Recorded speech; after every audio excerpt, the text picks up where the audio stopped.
Praise the lord. యేసుక్రీస్తు నామములో మీ అందరికీ శుభములు తెలియపరుస్తున్నాను.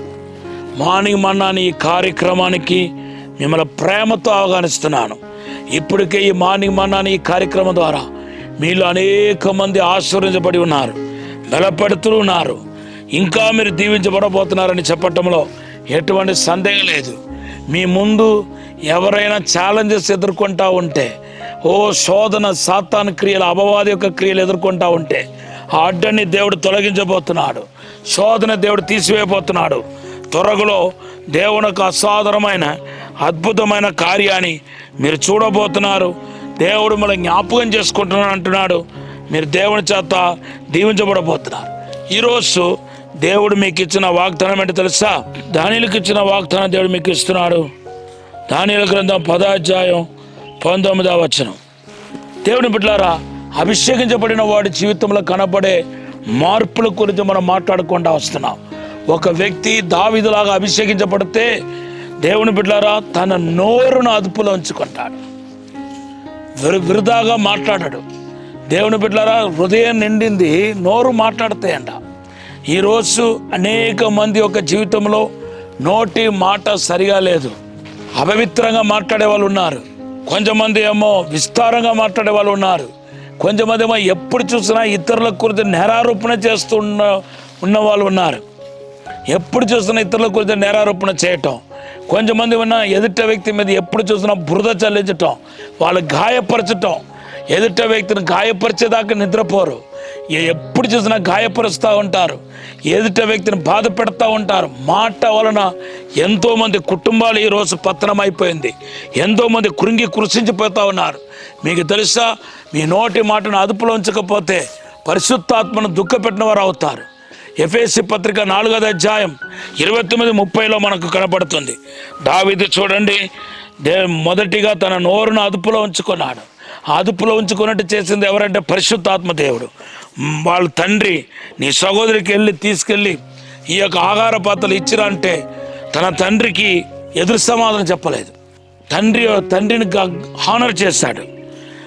మొదటి సామెతల గ్రంథం 17వ అధ్యాయం 17-18 వచనంలో చూస్తున్నాం. తర్వాత తన సహోదరుల దగ్గరికి వచ్చాడు. తన సహోదరుల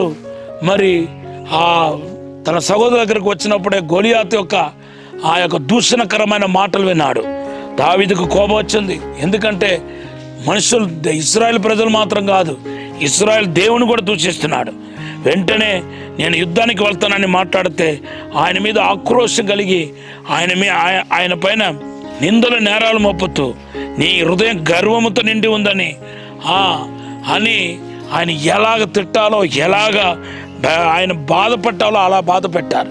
కానీ చాలా సాఫ్ట్గా, మృదుగా జవాబిచ్చి ఆకుండా తప్పుకున్నాడు దావీదు. మొదటి సామెతల గ్రంథం 17వ అధ్యాయం 28-29లో చూస్తున్నాం.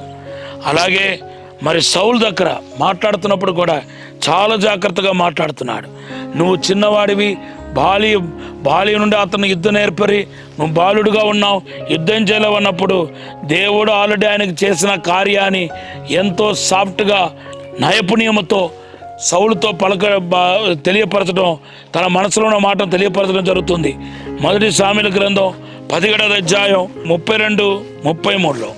దేవుని బిడ్డలారా, అలాగే గోలియాతు శాపం పెట్టినప్పుడు, దావీదు చూసి శాపం పెట్టినప్పుడు గోలియాతు మాటను లయపరిచినట్టుగా, దాన్ని పని చేయకుండా ప్యారలైజ్ చేసినట్టుగా ఆయన తిరిగి జవాబు ఇచ్చినట్టుగా మొదటి సామెతల గ్రంథం 17:42-43లో చూస్తున్నాం.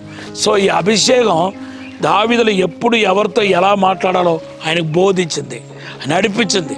తన మాటను, తన నాలుకను వాడిగల కట్కంగా చేసింది.